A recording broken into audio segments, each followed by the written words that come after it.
समझ नहीं आता। अल्लाह अकबर। जी आपने सुनाया कि दज्जाल जो होगा वो यहूदियों में से होगा, जबकि दुआ में हम कहते हैं आऊज़ बिका मिन फितनतिल मसीह दज्जाल, उसके बारे में आपके जहन में अफसब आया जो कि मसीह इसमें कहा गया, तो इसलिए मसीह मसीह ही है ना, और क्रिश्चियन की तरफ जहन चला गया। मसीह कोई जो है ना इन ईसाइयों के लिए मखसूस लफ्ज़ नहीं, मसीह मसा किया हो, जिसकी ये काम पर अल्लाह ताला ने बस हाथ फेर दिया तो उसको अंधी कर दिया। इसलिए वो किसी में से हो, यहूदी हो, हिंदू हो, सिख हो, जो जिसकी कोई आँख बंद होगी या कोई और चीज़ उसकी ख़राब होगी, उसको मसीह कहेंगे कि अल्लाह ताला ने उसको मस कर दिया।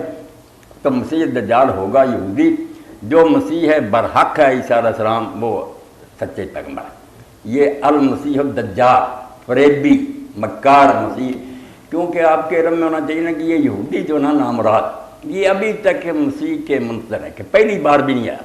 अब ये ईसाई जो इनके दोस्त बने हुए हैं, शर्म से इनके दूर को मरना चाहिए कि हम मुसलमान तो ईसा अलैहिस्सलाम को मुक़द्दस रसूल मानते हैं, उसकी माँ को मुक़द्दसा मानते हैं, अल्लाह के हुक्म से पैदा। ये यहूदी तो हरामजादे कहते हैं कि वो हरामी था, मरियम ने ज़िना किया था, वो हरामी को हमने जादूगर को सलीब चढ़वा दिया।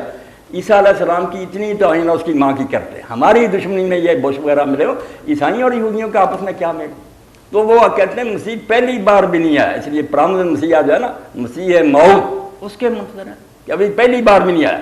जब वो एक मक्कार फिर इससे फ़ायदा उठाएगा ना कि ये इंतज़ार करें, वो ऐलान कर दे कि आने वाला मैं ही, ये उसके पीछे लग जाए। असल ईसा अलैहिस्सलाम को नहीं माना, और यही हिकमत है कि अम्बिया ने सारे अल्लाह ताला ने पैगंबर मार दिए, ईसा अलैहिस्सलाम को नहीं मारा, उसको ज़िंदा रखा है ताकि जब उसके नाम पर ये फरार हो वही उतरे और कहे कि आओ मैं बताता हूँ कि असल मसीह ये है। तुम इसको मान गए, झूठे को मुझे माना ना जब मैं सच्चा था, अब तुम्हारा भी इलाज करूँगा। सब यहूदी ख़त्म, ईसा अलैहिस्सलाम ख़त्म करेंगे, या इस्लाम लाएंगे या उनके हाथ से मारे जाएंगे, इनका लीडर भी मारा जाएगा। और ईसाई भी जो है इनको भी आकर वो हकीकत समझा देंगे कि ना मैं खुदा था ना खुदा का बेटा था, जो कुरान कहता मैं वही था, अल्लाह का बंदा था। इसलिए ये ईसाइयत भी ख़त्म, यहूदियत ख़त्म, मिल्लत इस्लाम बाकी रह जाएगी। उस वक्त पे इसीलिए जिजिया भी ख़त्म हो जाएगा, किसी गैर मुसलमान से टैक्स नहीं लिया जाएगा, इस्लाम ही हो। तो ईसा अलैहिस्सलाम आएंगे, वो होंगे अल मसीह सच्चे, ये है मसीह दज्जाल झूठा। जी पूछें।